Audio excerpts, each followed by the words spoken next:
Hi everybody, this is Chris and welcome back to my series of lessons on how to master the British accent.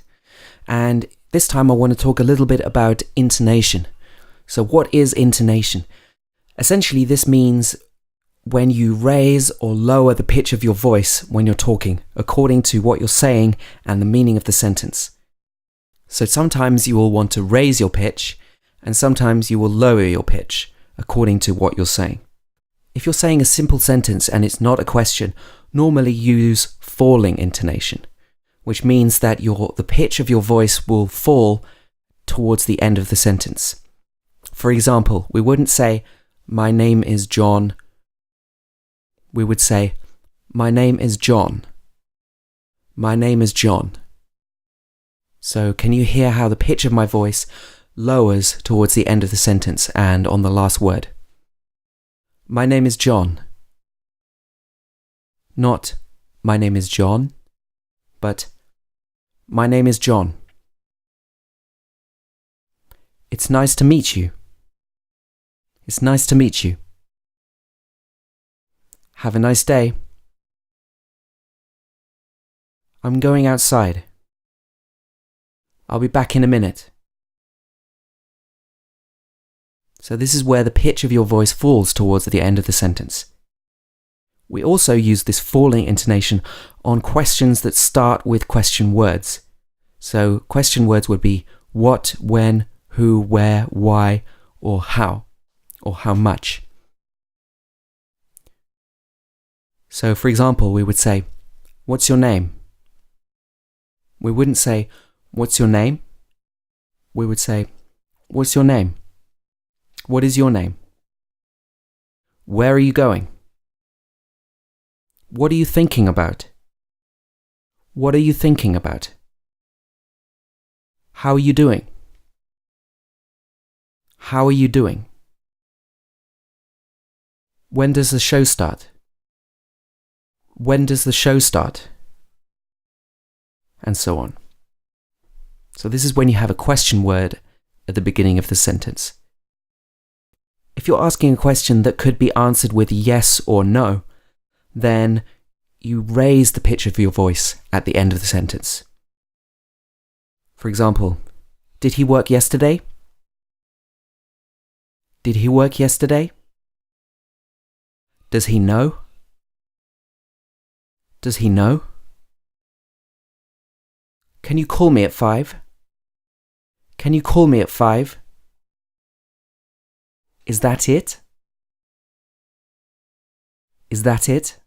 When you're expressing that you're surprised or you're shocked, you'll also use rising intonation. For example, "Really?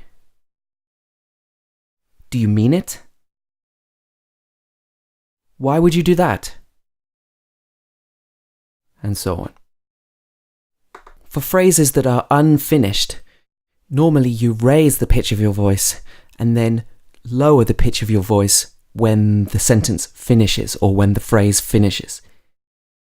So in these examples you can see how in the middle of the sentence I haven't finished the phrase and therefore my pitch goes up, and then at the end of the sentence my voice will lower in pitch. For example, "I bought the book, but I didn't read it." I bought the book, but I didn't read it. I went to see him, but he wasn't there. I went to see him, but he wasn't there. When I finished school, I moved to London. When I finished school, I moved to London. So can you hear how my voice is rising and then falling again in pitch? When you're using words that introduce or set up the rest of the sentence, normally you use rising intonation for these words.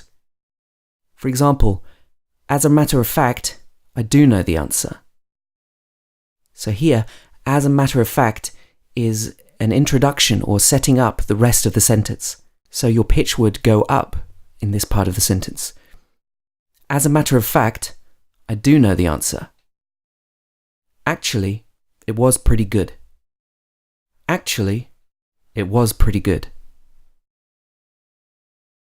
In my opinion, it's too expensive. In my opinion, it's too expensive. If you don't mind, I'd like to close the door. If you don't mind, I'd like to close the door. If you don't mind, I'd like to close the window. If you don't mind, I'd like to close the window.